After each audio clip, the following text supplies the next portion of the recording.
Okay, all right. Thank you. So HILDE-BRAIN. Yes, ma'am. Charlotte called. Charlotte, my sister. Yeah. From Minnesota. What's Charlotte have to say? She was just concerned about your health and safety, and she wanted to know if you guys were in town, and that if you were, just to check in on you. So that's all this is. I'm just making sure you're okay. She said maybe you had injured your foot. So that's all. I just wanted to see if you guys were doing all right, and if you need anything. We are doing all right. There's a lot of stuff we need that's withheld from us. Okay. But we're alive. I have an appointment for my foot. Good. Is there anything that you need to discern this situation? Because my sister's been harassing me all across the country, throwing cops at me like Skittles, and it's really quite annoying. Like, it just doesn't stop. I understand, and I'll talk to her after this and just let her know that you guys are fine. And that She knows we're fine. She doesn't care we're fine. She wants us to die. And she's upset because we lived. Okay. Well, I'm sorry that you're going through an unfortunate family scenario. That's not very much fun. My concern was just that you and Susie were doing okay here, and that you had the things that you need. And mainly just because you had injured yourself, apparently, I was just checking to see if you needed an ambulance or a paramedic or something like that. No, I've learned how to call them without a phone. I don't need them. Okay. I have an appointment, their first available opening for my foot. Great. It's not my first foot injury. And with all the rest of them, if they hadn't stolen my money, none of the rest of the injuries would have happened. So Your Charlotte and family is what you're referring to, or did something happen to you here in town?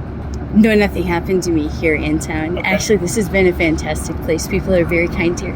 Good. Well, I'm glad to hear that. It feels like a community in a parking lot. It's Good. pretty cool. Well, I love it here. Do you? It's why I like to work here. It seems like it's good people. I feel a lot of kindness in people around here, and they move with freedom that I don't see in other places I've been. Wonderful. I think it's pretty cool here. Awesome. Yeah. We're happy to have you. Thank you. I know you're kind of getting away from some stuff back home, but this is a good place to kind of hang out for however long and enjoy the sunshine.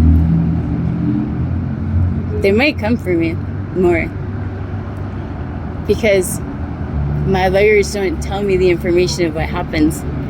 And we had a court date, and then I've not heard anything. So my family is quite devious. They're a lot of troubleshooters, and they want to shut me down and silence me because I put on Facebook some of the nasty things they've done to us. And because of that,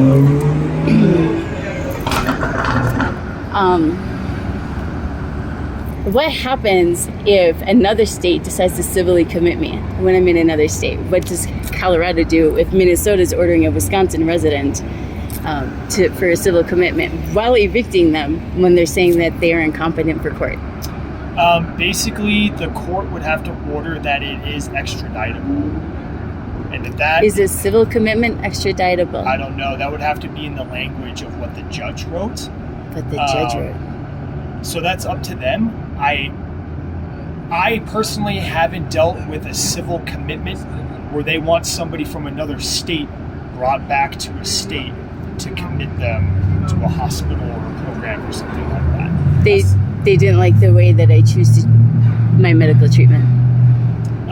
Here in Colorado, essentially, if you're a danger, an obvious danger to yourself or to other people, but if you have medical conditions that you're dealing with in your own way, yes, and you can live your life the way you see fit, undangerous to you or other people, then that's not a problem. See, if somebody could say that in court or to my family, that would be really helpful. But I haven't been allowed to speak, so I appreciate you taking the time to ask without a preconceived idea that I'm trouble and you need to arrest me, because I've been a law-abiding citizen my entire life. I have no history of violence. I have no history of being a danger to myself or anybody else. And I don't intend to change that. Well, that's great. And that's why I just want to chit-chat with you, because obviously I got one side from Charlotte. I want the other side. So I don't draw any conclusions or anything like that.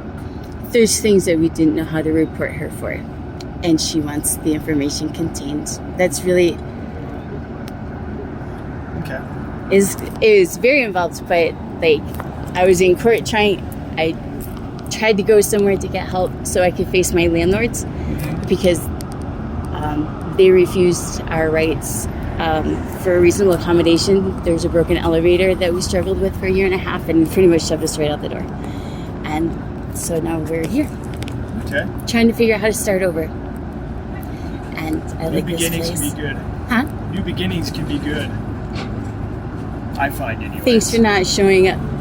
Last time I got a flat tire, they came from 4 different angles, police with their hands on their guns to come check out the old woman changing their flat tire on the side of the road because there had been so many police reports for a woman who's never had a problem with the law in her entire life. And was that here? That was in Menominee, Wisconsin. Okay. And the first, well, I actually got 2 flats in the same week, same town, different directions, separate trips. And it was the first one, the 4 of them approached me from different angles after they sat and watched for like 5 minutes in a small town. 4 cops, the only ones that were on staff that day. It took all 4 of them to check out the stranded woman with the flat tire. And then later that week when we got stranded at Quick Trip, they sent a very angry cop. He was angry before he got there. He was the one that makes people scared of cops. But the first 4, somebody showed me how to change the tire, so I got my donut on here for myself. Great. Once I was strong enough to get it out of the trunk. Good. Yeah. Wonderful. Were you able to get the lug nuts off easily? Yeah, I was able to do all that. They say how unhealthy I am, but I've just gotten so much stronger. I mean, I've lost a lot of weight because we've been hungry, but I've gotten a lot of health from starving. Okay. So it works out. It's a good trade-off. Yeah. Okay. If they send papers, I've been trying to imagine what kind of papers they could send because I told the public defender that I was going to report him, and then I tried reaching out to the prosecuting office, and they blew me off too. I asked them to protect me from a public defender. So I was trying to figure out, how do you work around that? Yeah, so I mean... So there's 2 lawyers that have liability against me, and they're working very closely with my family, and it's the lawyer that's supposed to represent me and representing my family. I didn't mean to tell you all this, I'm sorry. Like, it just kind of came out. That's totally fine. It seems like maybe you'd like to get some stuff off your chest, and that's totally cool. I'm sorry. No, I just okay. appreciate that you're not here to arrest me. Thank you. No, ma'am. You haven't done anything. Not in Frisco, not in Colorado. So this is merely just a welfare check. It's something we do here in town. If a family member calls and we're not busy, we have if the means. If the family member cares, we haven't eaten in 2 days, and we can't access Susie can't access any of her cash or food stamps. She's $1,000 while we sit here without food. And my sister helped make that happen because she goes in and tells them that we're gone. So because she's not physically in Minnesota, she can't access her benefits. Okay. So how does she get back? How do you leave this lot?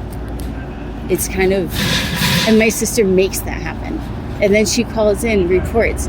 She calls in reports that we're in Wisconsin, and then she calls in restraining orders saying that we're in Minnesota and residents of Minnesota, while at the same time she's making reports that my daughter is out of state. Like, it's a crime.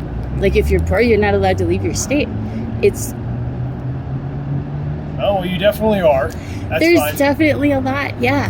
And it's hard for me to read these days because I think my daughter is right that we are both autistic and definitely on the spectrum, delayed thinking, and a lot of sensory issues that the doctors all missed. And that's why I'm so sick, is because all the misdiagnosing, you don't treat it at the source. So they don't like that I'm going to the source, and they don't like that I'm flapping my gums about the nasty things they do to us. We wouldn't be this desperate. Okay. And they want us this desperate because it's a pattern. I had a 6-year restraining order against my mom, and now Well, I'm sorry to hear just there's a about lot all more. that. I appreciate the objectivity when you come. That's basically what I'm saying. There's more than meets the eye. That's basically what that all sums up as, and I appreciate you being a gentleman. Well, thank you for that, ma'am. I find if you treat people with respect in this life, right, then it goes a long